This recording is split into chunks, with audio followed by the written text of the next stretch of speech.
Alors, bonjour à tous. Vraiment un plaisir pour moi d'être avec vous. J'ai le privilège de visiter les églises et puis pour moi, c'est un beau ministère que le Seigneur m'a laissé. Et j'ai ce privilège-là de visiter. Pour commencer, j'aimerais peut-être, il y a des, juste pour vous dire, la plupart d'entre vous, c'est la première fois que vous me voyez. Alors, je vais juste me présenter. Alors, je vais répondre tout de suite à une question qui vous vient à la tête quand vous entendez mon prénom. OK? Mon prénom, c'est Noël. Est-ce que ce gars-là, il est né en Noël? Hein? C'est pas la question, là. Plusieurs fois, les gens me posent la question. Je vous donne quelques secondes. Est-ce que c'est vrai ou faux que je suis né à Noël? Alors, la réponse est vrai. Alors, j'ai eu mon 67e Noël l'année dernière. Alors, comme vous pouvez voir, je suis à la retraite, mais non pratiquant, parce que je suis avec vous ce matin. Alors, parce que je me disais, moi, je me présente, ça dépend toujours dans les circonstances, mais je me présente, il y a quelqu'un qui m'envoie la main à l'arrière, là, mais... Ton prénom? Ah! Monsieur Gagnon, c'est un plaisir de te voir avec nous. Alors, c'est bon, c'est bon. Alors, dans ce sens-là, je suis à la retraite, non pratiquant, et je demeure à Victoriaville. Alors, ma femme, j'ai le privilège d'avoir ma femme avec moi. Ça n'arrive pas souvent, mais avec la retraite, c'est plus facile. Alors, cette année, ça fait 50 ans qu'on est ensemble. Alors, c'est juste pour vous dire... Sachez que c'est pas parce que je m'appelle Noël que je suis un cadeau. Alors, vous pouvez vous imaginer, c'est ma femme, le cadeau, pas moi. OK? Alors, j'ai le privilège, nous avons le privilège d'avoir 4 enfants, 2 filles, 2 garçons. Notre fille aînée, c'était sa fête vendredi, le 12. Elle a eu 50 ans. Alors, on a des enfants de 50 ans. C'est juste pour vous dire que... Et puis, on a 6 petits-enfants. Et on a eu le privilège de voir notre premier arrière-petit-fils. Alors, il s'appelle Aiden. Il a 18 mois et plus. Alors, vous pouvez m'appeler Pépère Noël. Là, aujourd'hui, là vraiment, j'accepte ça. Je vis avec ça, là. Alors, dans ce sens-là, vraiment, on est choyés. Et d'être ici, c'est vrai que j'ai eu plusieurs titres, mais le plus beau titre que j'ai, Noël Morissette, le gracier du Seigneur Jésus. J'étais le mouton noir, moi, de ma famille, même s'il m'appelait Noël. OK? Alors, de voir ce que le Seigneur a fait dans ma vie, je ne peux que vraiment l'honorer et de lui être reconnaissant. Avant la présentation de Mission Québec, on va s'introduire dans un texte que j'ai intitulé « Dieu continue de bâtir son Église au Québec en 2024 ». La Bible utilise plusieurs images. Exemple, pour l'Église, ça peut être un édifice, un corps, une famille. Mais ce matin, l'apôtre Pierre utilise la maison spirituelle. Si vous voulez tourner avec moi dans 1 Pierre, chapitre 2.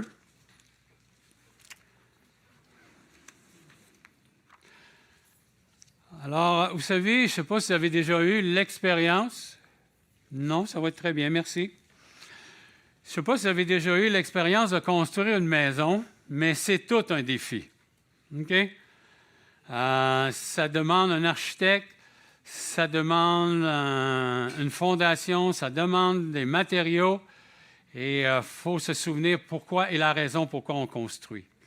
Alors, ce matin, dans 1 Pierre, vous allez remarquer que Pierre utilise un langage de l'Ancien Testament, du Temple, et très facile à reconnaître. Le chapitre 2 de 1 Pierre, verset 1, on va commencer. « En rejetant donc toute malice et toute ruse de dissimulation, l'envie et de toute médisance, désirez comme les enfants nouveau-nés, le lait spirituel et pur, afin que par lui vous croissiez pour le salut. Si vous avez goûté que le Seigneur est bon, approchez-vous de lui, pierre vivante, rejetée par les hommes, mais choisie et précieuse devant Dieu. Et vous-même, comme des pierres vivantes, édifiez-vous pour former une maison spirituelle, un saint sacerdoce, afin d'offrir des victimes spirituelles agréables à Dieu par Jésus-Christ. Car il est dit dans l'Écriture, « Voici, je mets en Sion une pierre angulaire, choisie précieuse, et celui qui croit en elle ne sera point confus. L'honneur est donc pour vous qui croyez, mais pour les incrédules, la pierre qu'ont rejetée ceux qui bâtissaient est devenue la principale de l'angle, et une pierre d'échappement et un rocher de scandale. » Prions, s'il vous plaît. Alors, Seigneur, merci de cette grâce que tu nous donnes ce matin. Tu nous as prêté vie et on est ici pour t'honorer et entendre ce que tu as préparé pour chacun de nous. Dans ce message ce matin, comme introduction, tu as préparé une perle pour chacun de nous. Alors, Seigneur, que vraiment on puisse sortir d'ici encouragé et édifié pour mieux te connaître et pour mieux te servir. Amen. Alors, comme vous pouvez voir, le premier élément qu'on a besoin lorsqu'on construit une maison spirituelle, ici, c'est l'architecte. Et l'architecte, c'est Dieu, au verset 4. Okay? Mais choisie et précieuse devant Dieu. On a été choisi, puis il y a une pierre quand même qui est spéciale, qui a été choisie, mais c'est Dieu qui est l'architecte. L'Église appartient à Dieu. Ça appartient à aucun homme. Il faut se souvenir de ça. Okay? L'architecte, c'est lui qui conçoit les plans de l'édifice et qui en dirige l'exécution. C'est important de réaliser cela. Vous savez, des fois, je rencontre des pasteurs, la façon qu'ils parlent, c'est comme si l'Église leur appartenait. Ça n'appartient à aucun homme. OK? Puis même, des fois, je rencontre des gens qui ont un ministère puis ils pensent que le ministère, ça leur appartient. C'est pas à eux, c'est pas à nous. C'est pas à nous. J'étais à l'Église de Mascouche pendant plusieurs années, je dirais 6-7 ans comme pasteur évangéliste. Puis j'étais en train d'accompagner un jeune homme, puis à un moment donné, je lui ai demandé « Qu'est-ce que tu aimerais faire à l'Église de Terrebonne, Mascouche? » Alors, il me dit « J'aimerais te remplacer, j'aimerais prendre ta place. »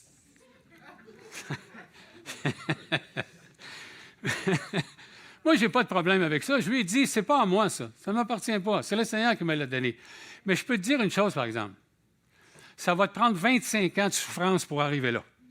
Je pense que j'ai changé d'idée. OK? Parce que pour arriver à certains ministères, le Seigneur nous forme avant d'arriver là. Il faut être conscient de ça. Alors, il faut se souvenir.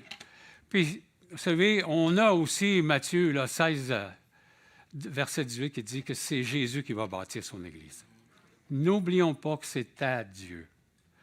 Maintenant, lorsqu'on construit une maison, l'architecte, on a besoin d'un fondement. Surtout au Québec, on appelle ça en bon français une footing. Hein? J'ai déjà entendu ça, quelqu'un construit et il dit on va mettre la footing avant de mettre le salage. Mais le vrai français, c'est la semelle. On fait une semelle ici au Québec. Alors, le fondement ici de l'Église, on le voit, la pierre précieuse, c'est le Seigneur Jésus dans le verset 6 et 7. Si vous voulez, on peut le lire. OK? Et vous-même, comme des pierres vivantes, édifiez-vous pour former une maison spirituelle, le saint sacerdoce, mais car il est dit, j'ai mis en Sion une pierre angulaire. Alors, le fondement, la pierre angulaire, c'est le Seigneur. Vous savez, l'Église, ça fait au-dessus de 2000 ans qu'elle existe. Puis si ça serait un homme qui serait le fondement, là, ça aurait fait bien longtemps qu'on l'aurait fermé. Ça ferait bien longtemps qu'on l'aurait enterrée, puis qu'elle serait sur une tablette. Mais on voit que la pierre, c'est Jésus.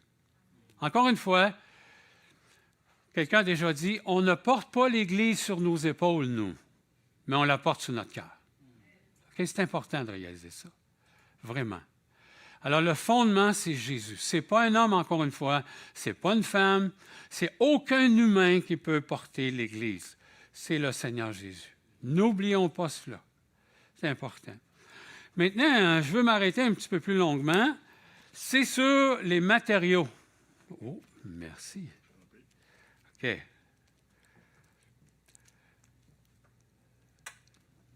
Merci, mon frère. C'est bon. Alors, j'aimerais qu'on s'arrête plus longuement sur les matériaux. Et vous-même, on y va? Merci. Et vous-même, comme des pierres vivantes, édifiez-vous pour former une maison spirituelle. Tu sais, nous sommes les matériaux. Il faut que Jésus soit fort pour travailler avec des pécheurs. Est-ce que vous êtes d'accord avec ça? Alors, chacun de vous est une pierre vivante. Ce qui est très intéressant, il nous dit qu'on est des pierres vivantes. Il n'utilise pas l'expression « une pierre morte ». OK? Alors, ça veut dire que les pierres mortes, ça existe, puis il y a des pierres vivantes qui existent. Peut-être la question ce matin, tu te poses, est-ce que je suis une pierre vivante? C'est la question cruciale de ta vie ce matin. Parce que si tu es une pierre morte, tu es mort. OK? Et ça veut dire que tu vas être séparé de Dieu pour l'éternité. Mais comment je peux avoir, puis comment je peux devenir une pierre vivante? C'est par le Seigneur Jésus lui-même. C'est ça qui est intéressant ce matin.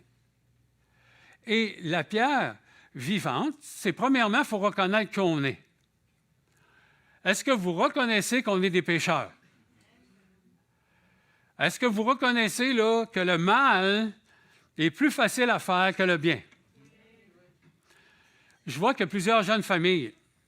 Quel est le défi quand on élève les enfants? Est-ce que c'est leur montrer à faire le mal ou à faire le bien? Naturellement, ils font le mal. Vous n'avez pas besoin. OK? Puis c'est pas facile en passant.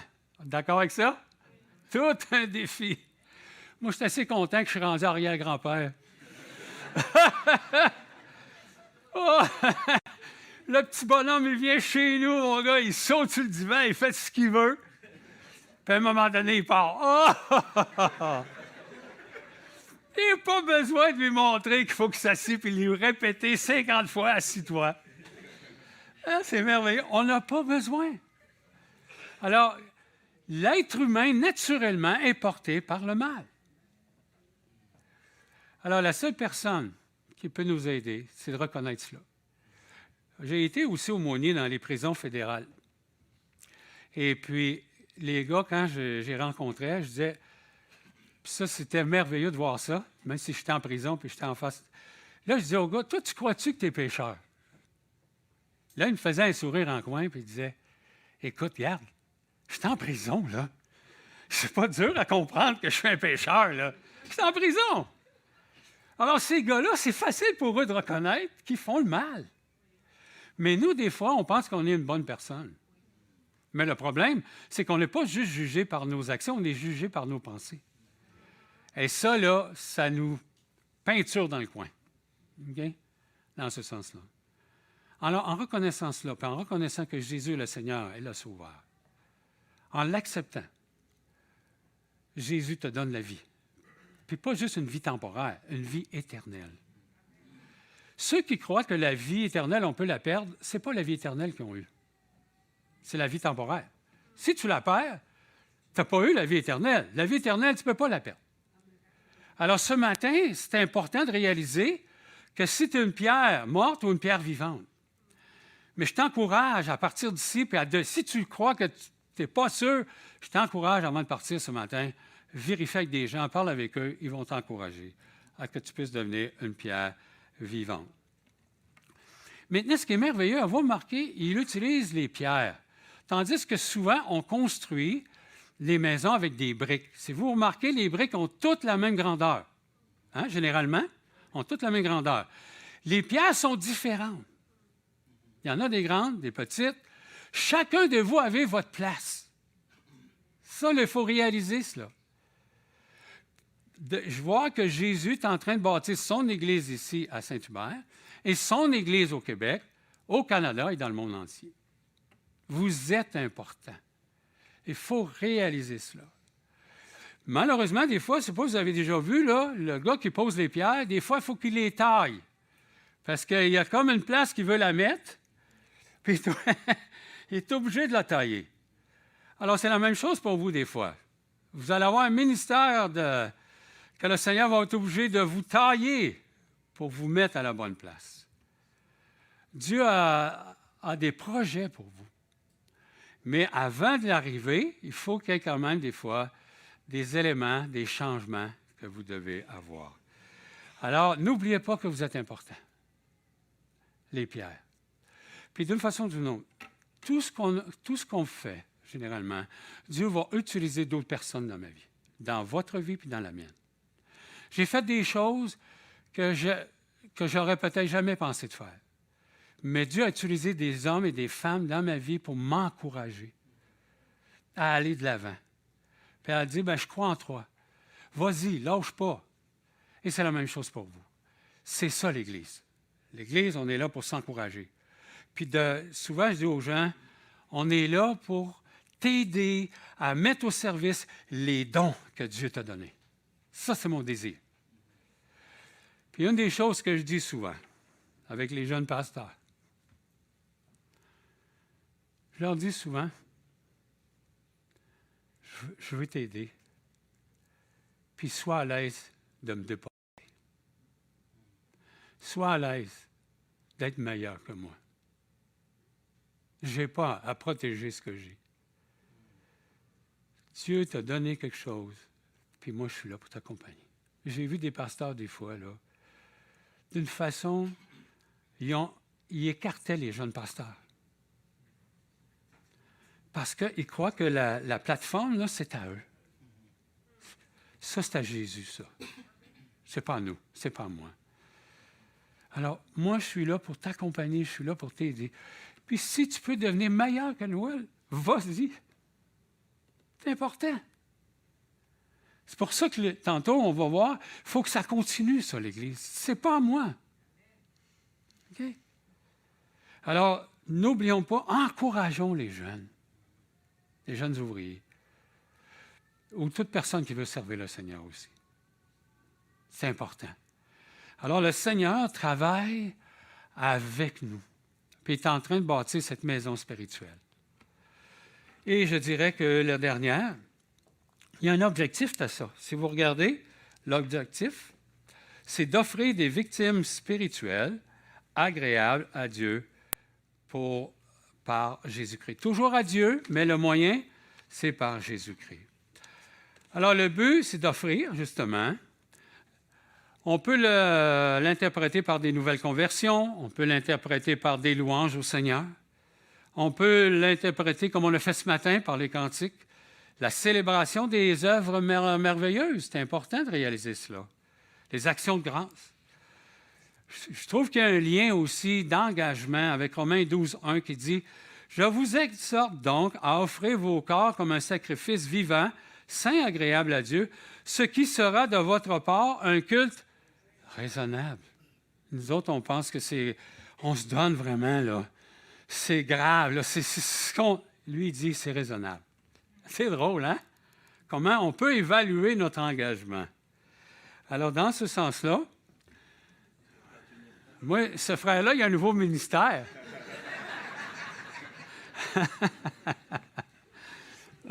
C'est bien. Merci, mon frère. Alors, ce que je voulais ce matin, c'est que ce qu'on voit ce matin dans 1 Pierre, c'est que ça a continué pendant 2000 ans et plus. Et ce matin, ce que je veux, c'est que par Mission Québec, vous allez voir que ça continue dans notre famille d'Église. Même des fois, on utilise le mot tribu. Okay? Il y a plusieurs tribus évangéliques au Québec. Okay? Notre tribu, l'association. Et ça, je pense que c'est important de réaliser cela. Et on va mettre le PowerPoint, s'il vous plaît. Ça continue. OK? Alors, une des choses, moi, j'ai fait partie du French Board qu'on appelait, l'œuvre française il y a 50 ans. Ça ne paraît pas, mais j'ai eu le privilège de côtoyer nos missionnaires. J'ai eu le privilège de voyager avec eux. J'ai eu le privilège, comme peut-être ça ne vous dit pas grand-chose, M. Keefe, exemple. OK? Alors, peut-être ça ne vous dit pas grand-chose, mais peut-être que les Côtes Noires, ça vous dit plus. Mais il faut être conscient que moi, j'ai eu ce privilège-là. Puis là, moi, je fais partie un peu de la dernière. Cette année, je vais avoir 68 ans. C'est sûr que ce n'est pas vieux là, à comparer si c'était 85 un matin, là, je comprends ça. Mais à 68, là, je sais que le meilleur il est sorti de moi-même. C'est clair. Puis je m'en vais rejoindre le Seigneur. Puis j'ai hâte, je peux vous le dire. J'ai très hâte de voir mon Seigneur, mon Sauveur, face à face. Ça, c'est sûr. Alors, dans ce sens-là, c'est pour ça, il faut, dans la grâce de Dieu, je n'aime pas utiliser le mot « faux », mais dans sa grâce, qu'il puisse nous donner le courage de persévérer. Et si je suis rendu là aujourd'hui, c'est grâce au French Board. C'est grâce à mes frères anglophones qui ont prié pour moi. Ils m'ont soutenu pendant des années. Et c'est par ce moyen-là que j'ai pu étudier ça, j'ai pu faire ma formation. Écoutez, j'étais un décrocheur, moi. L'école, je trouvais ça assez plate. Moi, à 16 ans, là, j'étais grand comme ça ici, là. Puis le vendredi, j'étais à la brasserie. Parce que là, ça n'existe plus, les brasseries, mais dans mon temps, c'était les brasseries, j'allais jouer au pool. Mais dans sa grâce, là, le Seigneur, Puis je trouvais ça assez plate, là, que j'ai terminé ma formation de professeur à l'université de Rimouski. Je suis devenu prof, imaginez. Le Seigneur, il a de l'humour. J'ai été 10 ans dans le milieu de l'éducation. Puis il y a plus que l'humour que ça. J'ai fini par faire une maîtrise, imaginez. Il a réussi à me maîtriser. Et j'ai une maîtrise en évangélisation par Simbec. C'est quand même quelque chose, là. Alors, ça m'a pris 10 ans. Ben, j'étais lent quand même, là. Ça m'a pris 10 ans pour le bac, puis ça m'a pris 8 ans pour la maîtrise. J'ai été 18 ans sur les bancs d'école. J'avais assez hâte de donner des devoirs à mon tour aux autres. J'avais hâte. Ça, je peux vous le dire. Et c'est arrivé. Un jour, c'est arrivé. Alors, j'ai été pendant une dizaine d'années prof à Simbec pour l'évangélisation. Tout ça pour vous dire que la BEC, on va tourner, si vous voulez continuer tranquillement. Alors, juste de se souvenir quand même de la vision, de la mission. Plus de Jésus pour plus de disciples, plus d'Église pour le mouvement de l'Évangile. C'est notre famille d'Église, c'est ça qu'on veut. C'est ça notre désir. Alors, ce matin, on continue. Alors, au Québec, seulement 1 % des Québécois sont chrétiens actifs dans une église locale évangélique, alors que la missiologie considère que 2 % est le seuil pour l'autonomie d'un mouvement. Ça fait 50 ans qu'on lutte pour avoir une autonomie. À 1 %, on ne peut pas répondre à nos besoins. Et c'est pour ça qu'on a besoin encore de l'aide extérieure, vous savez. Alors, notre désir, par Mission Québec, c'est vraiment d'arriver à qu'on puisse un jour arriver à l'autonomie, à être capable de prendre soin de nous. Il le faut. On sait très bien, on a des dons qui viennent de l'extérieur et c'est merveilleux. Il y a certaines personnes qui nous ont avertis. On reçoit des dons assez importants qui nous ont dit que dans 5 ans, préparez-vous, ce don-là ne viendra plus. Ils sont gentils, ils nous préparent. On a 5 ans pour arriver à cette autonomie-là. C'est important. C'est pour ça que je vais vous le communiquer ce matin. C'est important. Alors, si on peut arriver à 2 %, on va être autonome dans tout ce qu'on veut faire. Et ça, je pense que c'est un objectif qui est vraiment louable pour nous. On continue, s'il vous plaît. Alors, comme vous pouvez voir, on a beaucoup de besoins pour les ouvriers. Et Dieu nous aide aussi par plusieurs, on appelle ça des pasteurs missionnaires qui viennent de d'autres cultures, qui viennent de d'autres pays. Et notre objectif, c'est vraiment de prendre soin, parce qu'on sait très bien que Dieu, la terre, là, c'est sa paroisse. Okay? Il peut prendre un Québécois, il peut l'envoyer au Japon, du Japon, il l'envoie ici. Alors, vous avez, ça nous donne un peu les gens là, qui sont avec nous ici au Québec à l'heure actuelle. On continue, s'il vous plaît. Alors, Mission Québec est le moyen d'action de notre famille d'Église pour répondre efficacement aux besoins d'ouvriers par des missionnaires et des implanteurs d'Église. Alors, c'est pour ça que je vous dis, on a commencé il y a 50 ans par le French Board, par le Comité de l'œuvre française, et aujourd'hui, ça a changé de nom, mais la mission est toujours la même, qui est vraiment de répondre aux besoins d'ouvriers par des missionnaires et des implantateurs. Alors, au moment où j'ai été implanteur, j'ai participé à plusieurs implanteurs. C'est pour ça que M. Gagnon, en l'arrière, il me connaît, parce que j'étais à Sept-Îles. Et après ça, on a implanté Port-Cartier. Après ça, on avait Bécomo. On m'a envoyé en bateau. J'ai traversé à Matane.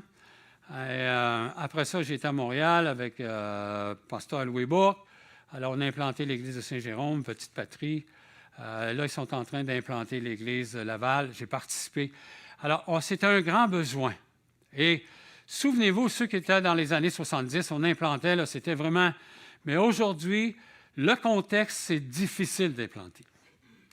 Ça nous prend des ouvriers, ça nous prend des endroits pour que les gens puissent se réunir, ça nous prend aussi des fonds monétaires. C'est vraiment exigeant. Alors, les 3 moyens d'action, comme vous pouvez voir, à votre droite, vous avez le porte-voix, vous avez la tour de contrôle et l'implantation. Le porte-voix, je fais partie. C'est la publicité qu'on fait. C'est qu'on parle de Mission Québec. Et on a d'autres gars qui vont en dehors du Québec, comme Steve Cloutier dernièrement, là, il était, je ne sais pas au Brésil qu'il était, mais en Colombie. OK? Alors, on rencontre des gens qui sont responsables d'associations d'églises, et c'est important. Vous avez la tour de contrôle. Qu'est-ce que ça veut dire? Quand ces gens-là veulent venir, il faut qu'on ait un moyen pour prendre soin d'eux. Okay? Parce que s'ils arrivent et ils disent « Moi, j'aimerais ça implanter, par où je commence? Qui vous êtes? » Fait que là, ce qu'on fait, on les introduit dans un entonnoir pour qu'on puisse prendre soin d'eux. Okay? Alors, on a des Québécois puis on a des gens d'autres nations. Et on a toujours l'implantation d'églises. C'est bien. On peut continuer maintenant. Alors, prions pour plus d'églises, plus de disciples et plus de Jésus. Unissons nos prières pour que, par sa grâce, Dieu transforme le Québec en une province qui ne sera plus considérée comme non atteinte. Parce qu'à l'heure actuelle, avec 1 et peut-être moins que de 1 on n'est pas considéré qu'on est atteint. Et on a notre verset clé, Luc 10, 2. « La moisson est grande, mais il y a peu d'ouvriers. Priez donc le maître de la moisson d'envoyer des ouvriers dans sa moisson. » Alors, c'est pour ça que vous avez le QR. Je vous invite, vous avez votre téléphone cellulaire, OK? Vous allez prendre une photo, parce qu'on a besoin, ce qu'on aimerait, c'est de créer un mouvement de prière. Vous prenez votre téléphone cellulaire, vous prenez une photo, il va y avoir un petit rectangle jaune qui va apparaître. Vous pèsez sur le petit rectangle jaune, et puis vous allez arriver à donner vos noms et votre email pour avoir la lettre de nouvelles. OK? Alors, ce qu'on a besoin, c'est des gens qui prient. Aussi, ce qu'on veut, vous allez mettre 10h02 sur votre cellulaire. Okay? À 10h02, ça va sonner. Qu'est-ce que ça veut dire? Prions. OK? Alors, on le met sur... alors, si tous les Canadiens évangéliques chrétiens ont tout ça sur leur cellulaire, ça va faire un mouvement de prière. C'est bon? Alors, c'est sûr que moi, je l'ai enlevé pour le dimanche, là, OK? Parce que quand on commence le culte, je l'ai enlevé pour le dimanche. Alors, c'est important de réaliser ça, là. C'est un outil. Alors, on continue maintenant. Alors, c'est notre projet de l'année 2023, 2024, 2025 à Zugaray et Teresa, qu'on est en train d'introduire comme pasteur missionnaire à l'église de Rivière-du-Loup. Imaginez, il part du Brésil, lui. Il s'en va à Rivière-du-Loup. C'est quand même quelque chose. Il ne parle pas français. Alors, il y a de l'ouvrage à faire, hein? On est d'accord avec ça?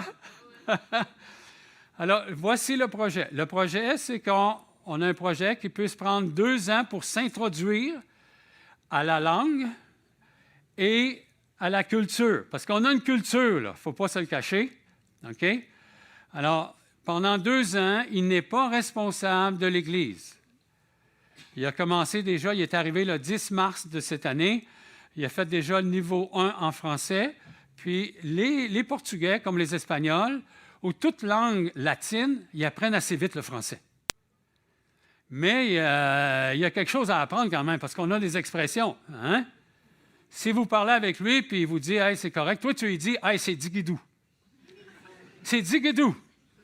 Je ne pense pas qu'il va comprendre, là. Est-ce que vous comprenez? Non, le français, même s'il apprend le français. Tu sais, même parce que... Alors, tigidou, là, il faut que tu sois québécois, puis il faut que tu aies fait assez longtemps pour être ici, là. Tigidou, ça veut dire c'est OK. En traduction, rapide. OK? Alors, il faut prier pour eux. OK? Alors, c'est tout un défi, là. Juste la culture, là. Eux, écoutez, ils sont 240 millions à peu près au Brésil. Il y a à l'heure actuelle un réveil. Okay? Ce monsieur-là, il a implanté une église il y a 10 ans. Il a commencé avec entre 15 et 20 personnes. Puis juste avant de partir, 10 ans après, ils étaient 400. Ce que vous pouvez comprendre, avec 2 ou 3 jeunes pasteurs au travers de ça. Là, il faut qu'on communique avec ces gens-là pour dire que ça ne sera pas comme ça au Québec, là. Plus aujourd'hui. Il va falloir que tu sois plus patient. Il va falloir que tu sois persévérant. C'est pas facile, là. Puis, gérer une église au Brésil, c'est pas comme au Québec. Il faut qu'ils apprennent ça. OK? Exemple. Eux, c'est bien important de fêter la fête du pasteur. OK? Nous, je travaille pour Alexandre. Mais nous, là, ça ne fait pas partie de notre culture.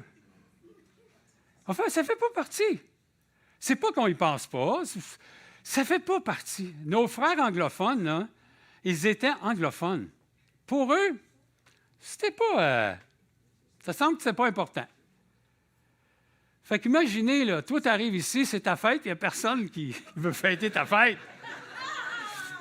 Hein, c'est quelque chose, là.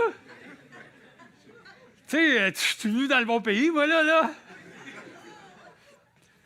Puis, c'est plein d'éléments comme ça que nous, on ne pense pas, là. OK? Alors, c'est important, la culture. On ne fait pas les choses comme les autres, comme au Brésil, ils font. C'est important. Alors, il faut prier pour lui, parce que le plus difficile pour lui, quand tu es pasteur, généralement, ou missionnaire, tu es un homme qui aime travailler. Généralement, tu aimes travailler. Si tu n'aimes pas travailler, tu ne fais pas ça. Lui, ce qu'il trouve le plus difficile, c'est qu'il ne peut pas prêcher, il ne peut pas participer au conseil, il ne peut pas participer au ministère. C'est difficile. À chaque fois que je le rencontre, parce que je suis un des responsables envers lui, c'est de dire, non, tu n'as pas à faire ça. On ne veut pas. Il faut que tu fasses des choses que tu n'as pas... Parce que même si on l'amènerait, là, ça ne paraît pas, nous, on est habitués. Même si on l'introduirait, mettons, au conseil de l'Église. On parle tellement vite qu'il ne comprendra rien de ce qu'on dit. Nous, ce qu'on veut, c'est qu'il apprenne le français. Puis le français, là, moi, j'ai 68 ans bientôt, puis le français fait 68 ans que je l'apprends, puis il n'est pas facile. On est d'accord avec ça? Fait que là, donnons-lui du temps pour qu'il apprenne le français. Puis il a hâte de prêcher. Je comprends qu'il a hâte de dire aux gens, puis tout ça. Mais bientôt, il va commencer son niveau 2 puis son niveau 3. Mais il se débrouille quand même. Moi je suis agréablement surpris. Fait que, vu qu'on est au Québec, quand je suis avec lui, le dimanche soir, je l'invite à manger une poutine. OK? C'est la culture. Avec du ketchup, puis il mettra ce qu'il voudra dedans, lui, là, mais tu comprends? Alors, là, moi, je la regarde faire. Je ne vais pas commander pour lui, là. Puis il fait bien. Tu comprends? C'est plus difficile pour elle, pour sa femme, Teresa. Teresa est un petit peu plus une personne introvertie. Fait que c'est un peu difficile d'aller vers les gens. Alors, il faut prier pour eux. Alors, voyez-vous, les 2 premières années, c'est d'apprendre le français et la culture.